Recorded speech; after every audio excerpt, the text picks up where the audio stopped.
মা আৰু মই জেঠাই ঘৰলৈ বুলি ওলালোঁ। এয়া আমাৰ নাম কৃষ্ণ। আহি পাই দেখিলোঁ জেঠাই ঘৰৰ গেটখন বৰ ধুনীয়া কৰি থৈছে। কি কৈছ তই? বা এইফালে কি কৰি আছে?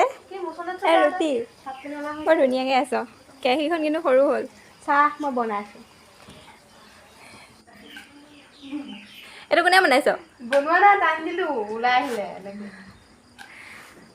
এইফালে আকৌ মায়ে ভাপত দিয়া পিঠা বনাবলৈ লৈছে। কাইলৈ হেনো জেঠাই ঘৰৰ কিবা নিয়ম কৰিব।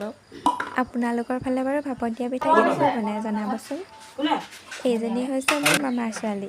তাইক আকৌ আমি মৰমতে জান বুলিয়ে মাতোঁ।